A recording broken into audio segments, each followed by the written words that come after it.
നിങ്ങളുടെ favourite shows ഇനി ഒരിക്കലും മിസ്സാവില്ല. ഇപ്പോൾ C5-ലൂടെ കാണും നിങ്ങളുടെ ഫേവറേറ്റ് ഷോ തികച്ചും സൗജന്യമായി. ആ സമയത്ത് വീട്ടിലുണ്ടായിരുന്നത് അച്ഛനും അമ്മയും കാവേരിയും പിന്നെ കവിതയും മാത്രമാണ്. ഇതിനു പിന്നിൽ കളിച്ചിരിക്കുന്നത് ഈ വീട്ടിൽ തന്നെ ഉള്ള ഒരാളാണ്.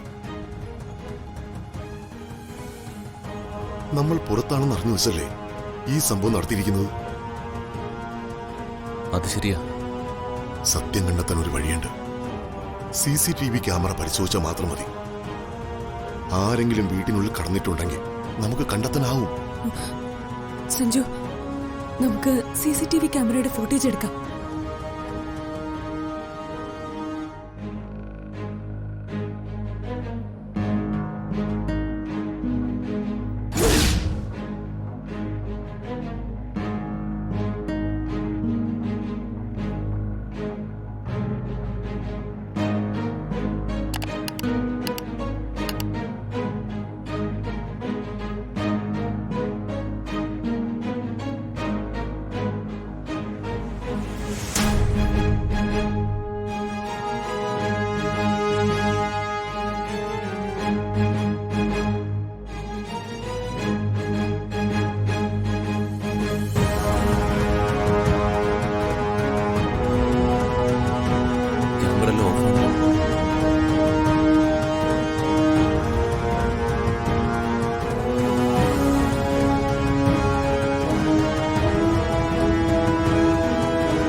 ഇതിലെന്തോ തിരുമറി നടന്നിട്ടുണ്ടല്ലോ. ഈ സംഭവം നടന്ന ആ സമയത്ത് ഈ വീട്ടിലെ എല്ലാ CCTVയും ഓഫാണ്. അങ്ങനെ വരാൻ വഴിയില്ലല്ലോ. അതെ, ആ സമയം CCTV ഓഫായിരിക്കുക. അപ്പോ അത് മനഃപൂർവ്വം ആരോ ഓഫാക്കിയതാ.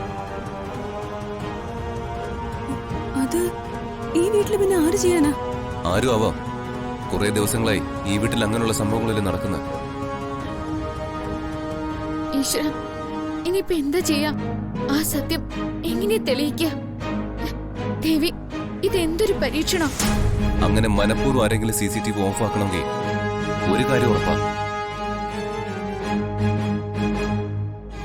മുത്തശ്ശിയുടേത് ഒരു സ്വാഭാവിക വീഴ്ചയല്ല.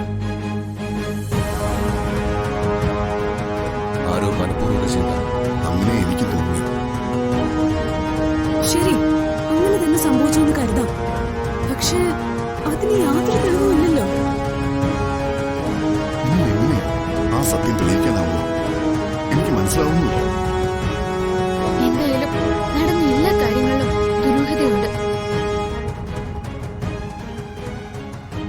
മുത്തശ്ശി എങ്ങനെയോ മരിച്ചു. ആ സത്യം എനിക്ക് കണ്ടെത്തണം.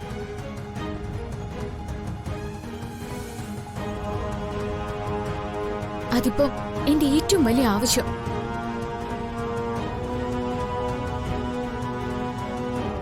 ഈ ഒരു തെളിവ് നശിപ്പിക്കാൻ പറ്റുള്ളൂ.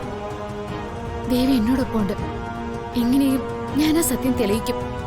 അത് എന്റെ ആവശ്യം, എന്റെ വാശിയാ. ഉറപ്പായും ആ സത്യം ഞാൻ കണ്ടെത്തും. ഡൗൺലോഡ് ചെയ്യൂ C5 ആപ്പ്. കാണൂ എല്ലാ എപ്പിസോഡുകളും സൗജന്യമായി.